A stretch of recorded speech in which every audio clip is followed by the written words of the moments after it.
Hi, everyone. I look horrible. I shouldn't care, but I do. It's like I haven't touched up my makeup or anything like that. So hopefully we'll see how this goes. So anyway, I hope everyone is doing okay. I'm okay, I guess. Um, I really want to do something different with this camera. There we go. Got light. So yeah, hi. God, I hate that. I One of my projects that I want to do for this year is I'm gonna get a backdrop for this. I'm gonna make it hopefully because I can't stand that. And YouTube doesn't actually have a live drop. Doesn't have a can't hide that. So whatever. Um. So yeah, I went to a funeral today. And it was my old therapist. And she was mostly my therapist, but she was someone also that I was in community with. And she died on January 1st. And I saw her for several years, about 15 plus years ago. And she was a very important, I'll flat out say she was the best therapist I ever had. And I've had many therapists. I have been in therapy on and off for years. I'm actually not in therapy right now, but she was one of the best therapists I ever had. She was, her name was Elashiva uh, N- Kaftal. That was her name. And she was a really, I don't even know how to describe it. I mean, there's a lot of stuff that I didn't really know that much about her. I knew some stuff. And this isn't how I really wanted to do this video. I got interrupted my last time. Strangely enough, what happened is that, so I work with a colleague of hers, or actually, it's a very good friend of hers who practiced. And I was thinking, I need to ask her about this Ailey because I knew they were friends. I said, and her Ailey popped up in my head, and I thought, I need to find out how she's doing. And caught this colleague in the hall, and I said, "Hey, I was thinking about Ailey. How's she doing?" And she told me she's got cancer. This is, I think, probably before Thanksgiving, so it had been a little bit. And I was like, "I'm really sorry to hear that," because I'd really been out of touch. Last time I saw her was like right after my stepfather died. I went and made an appointment. It was like she lives way on the other side of town. And so I bumped into my colleague again, and she's like, "Oh, I'm glad that I saw you. She passed on the 1st, and her funeral's tomorrow," which was today. And I was like, "Oh, thank you so much," because I really wanted to attend. And I showed up, and I was like the first person there because I was driving from 2 counties away. And I was sitting in the parking lot, and as I'm sitting there, a horrible accident happened. And there's a gentleman that works with the funeral home was asking me a question. Yes, I'm here for this funeral. And just as I turned, like I heard a bam, car wrecks. Sorry, the sound of a car wreck. I turned around, and I'm like, oh my God, it was a really bad car wreck. Like, I was far away from it. It was the intersection. I was like, so I'm just sitting there in my car eating breakfast, watching this poor car wreck. Like, I'm like, this kind of thing. Anyway, it was horrible, but it really just shook me up, actually.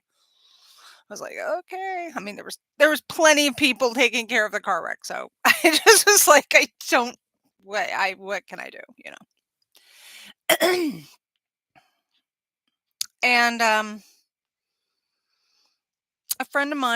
friend of mine who I have not seen in years, he showed up, and we caught up, and it was good. And I saw a lot of people that I hadn't seen in very many years, like, many years, since my mother died, actually. It's fine.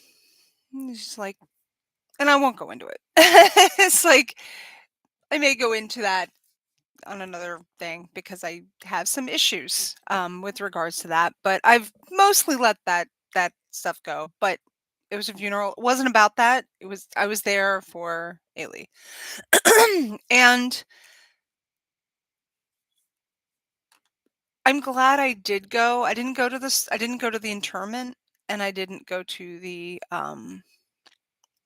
reception after, because it was, like, on the other side of town, and I was like, "I've gotta get to work and stuff." But I am glad that I did go to the funeral.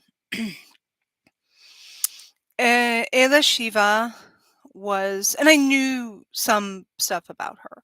She was, but I didn't know the extent. Like, I knew she practiced a, very, and I don't mean to be disrespectful in how I describe this, but I knew that she practiced basically a pagan version, or I shouldn't say pagan version, an ancient version of, um, Hebrew spirituality. Um, Let me look this up.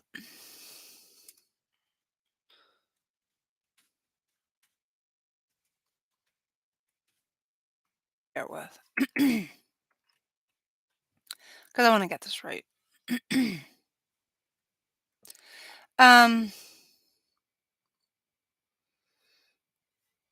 yeah, I saw a lot of people that I hadn't seen in many years,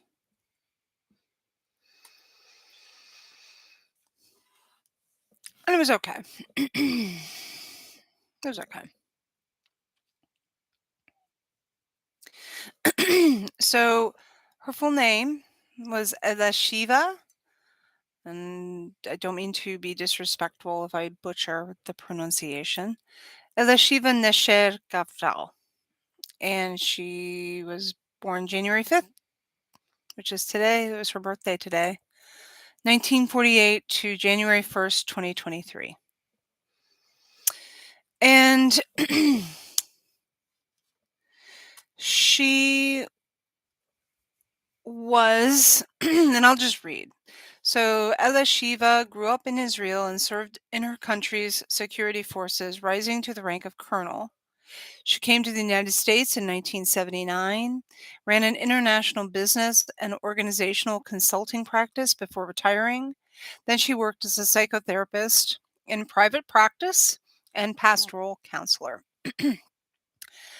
Elisheva was the shofet, which means leader, of the and I'm going to butcher this and I apologize. I don't mean any disrespect. Haaretz, which is HMHA, Amha, a nature earth oriented Israeli tradition that reconnects to the spirituality of ancient Hebrews before rabbinical monotheism. She has written books on Israeli earth spirituality and has lectured extensively on the topic. Her academic background, it was in archaeology at the Tel Aviv University, interpreting at the Interpreting School of Milan, and counseling at the University of Cincinnati. Her interests include sailing, camping, traveling, and various crafts. She is survived by Victor, her husband of 50 years, and by great many friends and students. On so that was basically brief thing. So yes, she was the shofet, um, of this nature earth-oriented Israeli tradition. And She actually recently wrote a book on casting lots. You can get that on Amazon. I'm interested in getting a copy of that and everything. She was very profound for me personally because she was, and a lot of people reiterated this, that she was a very, because she was in the Israeli army, um, and she just had that, what it takes to be in that. And she really basically was very direct. She had very good boundaries. She did not gaslight. She did not, she really, and I stated this a lot better in my, let me read you my Facebook. I'm not doing this very well, but I want to read what I wrote in my Facebook thing because if I can get to it. Let's see. Um, bear with. Okay. Um, let's see. And thank you very much for your patience on that.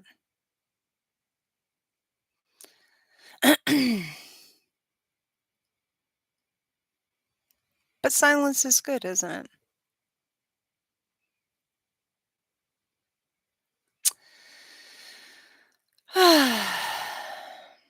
Okay.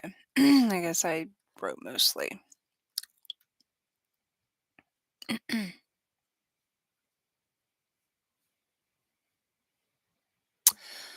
So this is what I wrote on my Facebook page. The service was beautiful. I saw people that I hadn't seen in years. I saw people who, since I parted with, under strained, horrible endings. But well, I won't go into that. It's kind of irrelevant. But yeah, I mean, it was kind of like when you have relationships with people and you part and you come back together again, and you're like, okay. But there was some, yeah. I don't know why I'm bringing that up. Anyway, forget all that because that really isn't what the problem was. Anyway, I mean, there was no problem, but that wasn't what the issue. Um, so I'm glad that I got to hear more about her life and how she saved other people's lives. And I heard that from other people.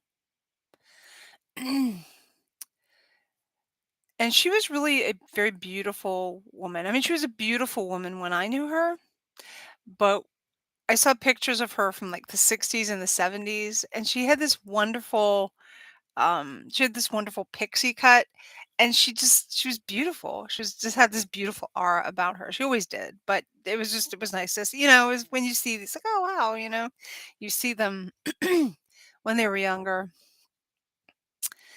And I heard tales of her that really made me grateful that I got to experience her and have her as a therapist.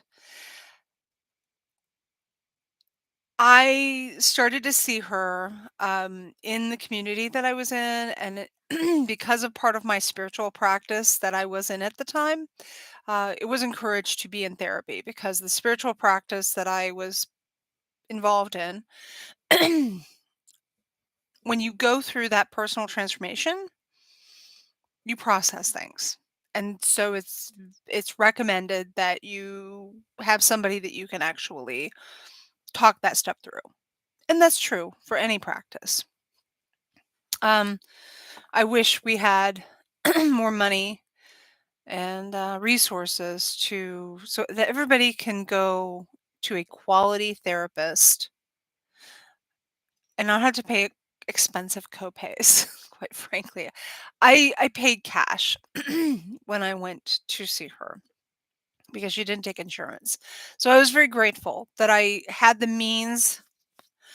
I had the means, such as they were, to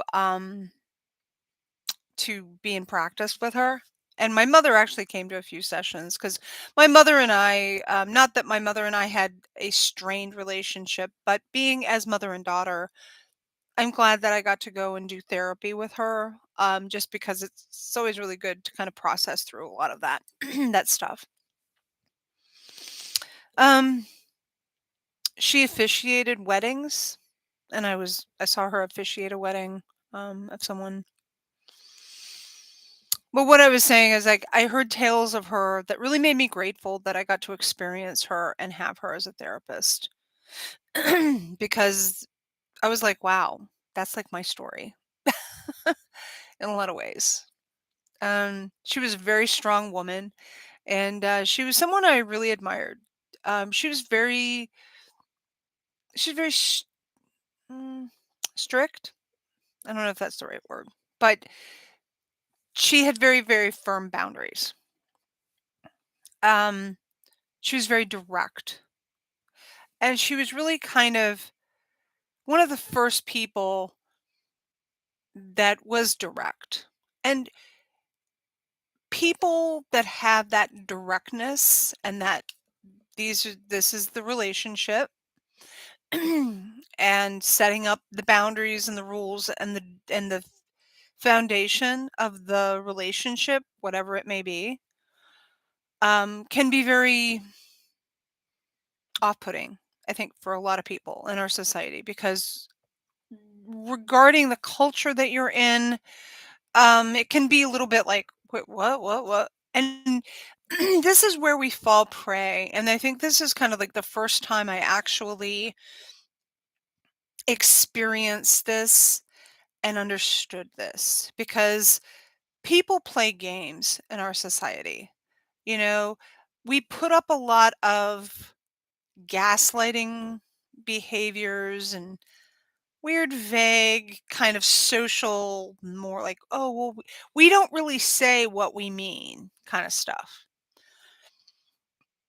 And it can be really challenging, I think, for us, depending on the culture that we're in. Because especially Americans, we tend to play word games. We tend to ghost people. We tend to, and maybe like the British, you hear about sometimes the British are like they're always polite and like, oh, okay, like they just bury their feeling. I keep thinking of the movie A Fish Called Wanda and how it's kind of like we're just so polite. We just like deal with such embarrassment because we never really say what we really feel because we're not supposed to. In America, there's kind of a mixed bag. I mean, we're such a melting pot of different cultures, so it depends on where you live that people may there's this TikTok channel that she does this sure thing is Minnesota salads, and one of her little things that she does is she's making her Minnesota salad, which is basically like gelatin salads, right?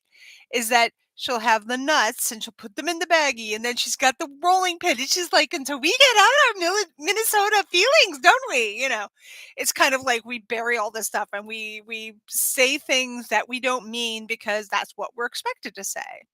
And this is how what sets us up for all these relationships.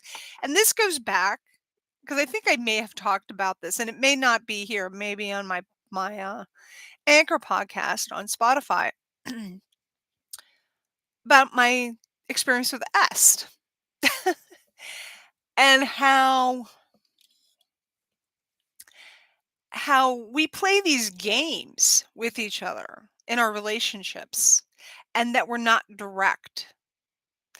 And it's sets up for a lot of problems in our relationships.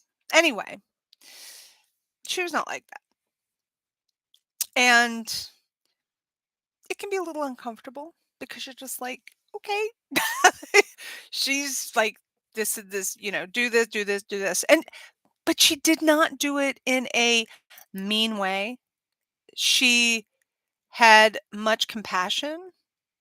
And I know that sometimes she may have said things that may have triggered me. You're in therapy. Of course, you're going to get triggered.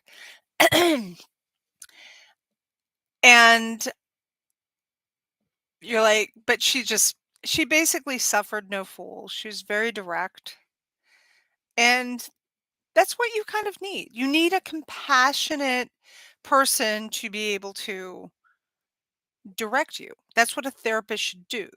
A therapist is a con artist if they're sitting there back and going, "So how does that make you feel?" She wasn't like that.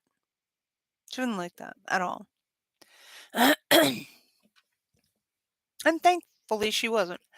She's the first person that really didn't sit back and go, "So, how did that make you feel?" You know? Like, I mean, I remember being a child and children's therapy is a little bit different because children don't have the capacity to really be able to verbalize feelings and emotions, right? So they do a lot of play therapy. But I remember that I was in I was in therapy like as far back as like first grade, right? And the guy that I was seeing, I hated him. Okay. Because I just felt he was really milk toast. I didn't want to be there. I really had very strong feelings, and I would always bring my big Barbie doll case. I was first grade, and I was having problems. I was having problems in school, and I was very dysregulated and everything like that. And I would go in, and I'd fall asleep. And he would have these stupid, ugly 1950s ugly hand puppets. I hated them. I really had this very strong reaction to, like, him and these puppets, and I would play my Dark Barbies, and I'm sure that I was, like, play acting because I did not wanna be in this therapy situation. And so my other thing that I would do is I would just fall asleep.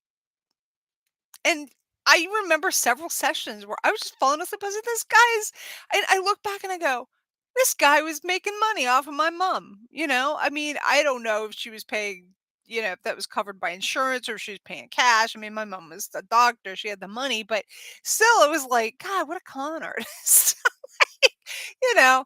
It's like, "Oh, yeah, the kid's falling asleep in therapy. I'm making money. I don't care." It's like this is what a lot of psychiatrists and therapists, like, a lot of times they do that.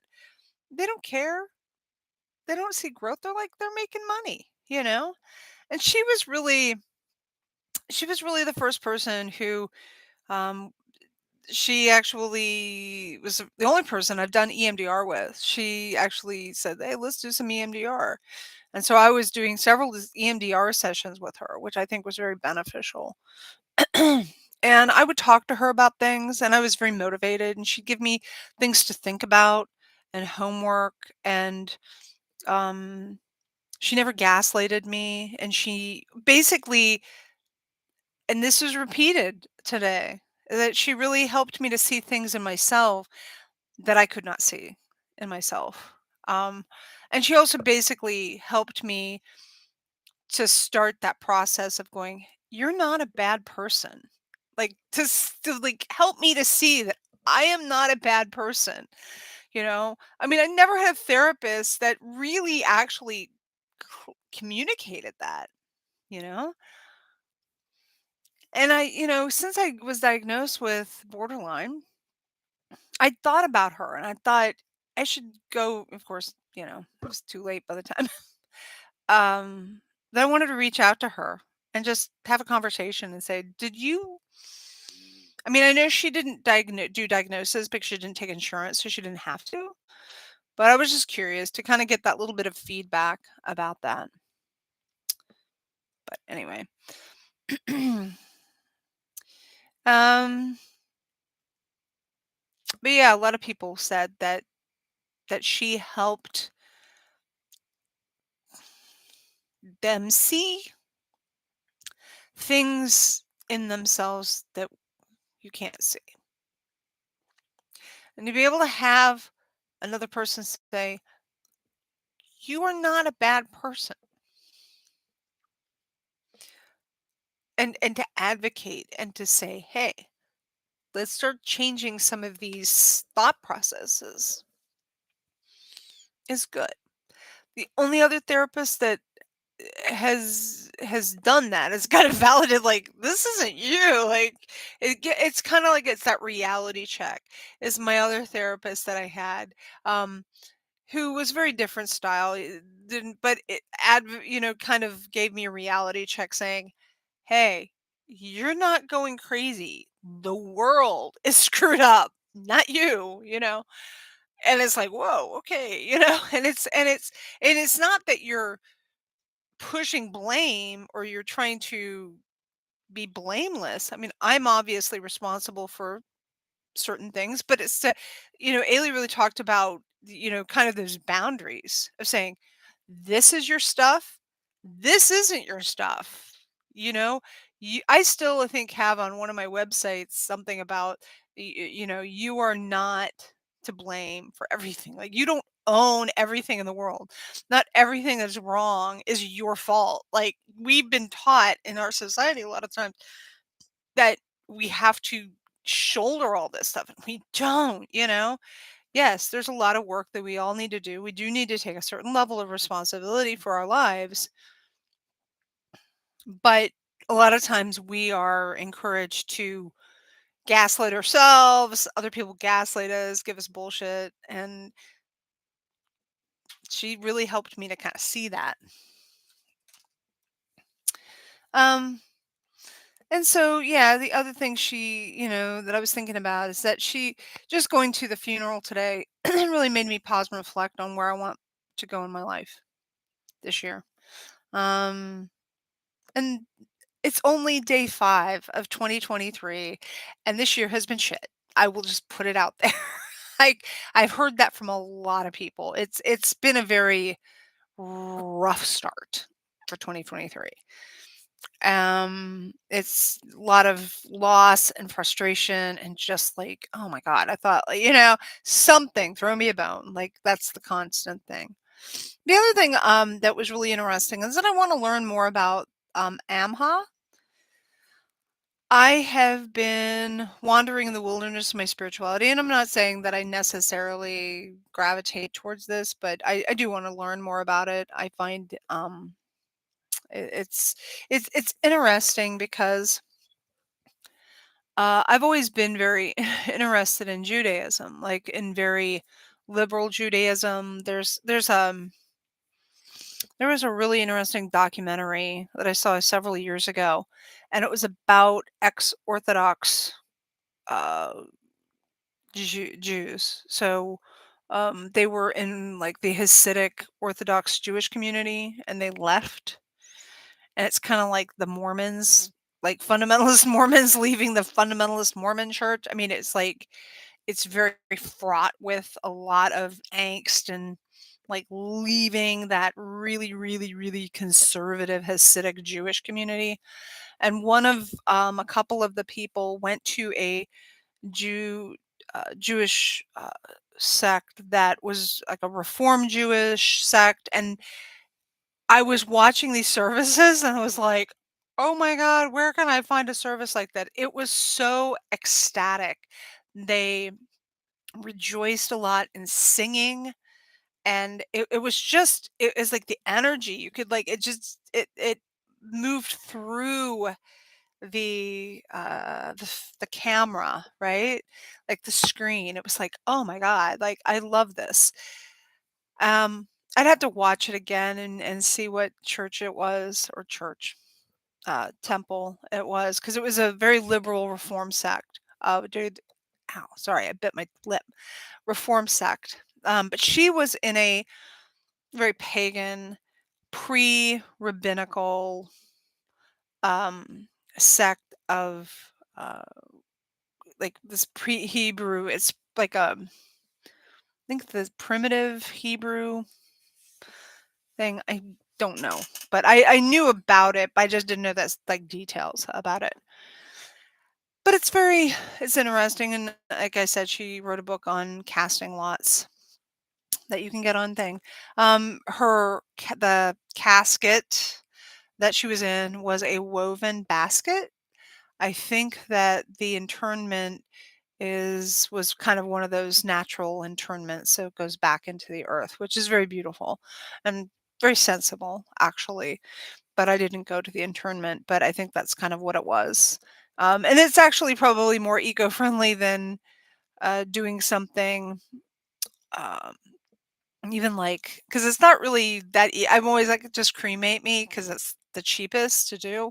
But cremation really isn't very eco-friendly. Actually, there's a lot of energy and pollution and that kind of stuff. But um, it probably costs more money to do an eco-friendly funeral because of regulations and all that other kind of stuff. But anyway, so this really isn't the video that I wanted to make about that, but I just wanted to talk about it a little bit and processing through it. I am glad I got to see a lot of people. Probably won't see them again for a very long time. Um, and just where I'm just kind of pausing and reflecting about where I am in my life. And I'm glad that I had her in my life as a teacher therapist, and I found it very valuable. And so, yeah, I encourage you to buy her book. It's called Casting Lots, or yeah, a lot, Casting Lots. Hold on, you can get it on Amazon. Um, let's see,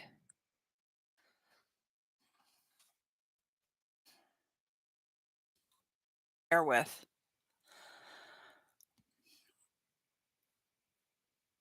Okay, Casting Lots: Ancient Hebrew Divination Magic, by Elishiva Nisher and Diana Paxton. And I think it's the second edition of this book, but I recommend it. It's yeah. Anyway, she wrote the book. But anyway, just kind of some thoughts. I'm very low energy right now, so I'm gonna go back to. I might watch War and Peace. So anyway, thanks for joining me. I know this is kind of a low energy, kind of weird video, but anyway, all right. Thanks for joining me. Bye.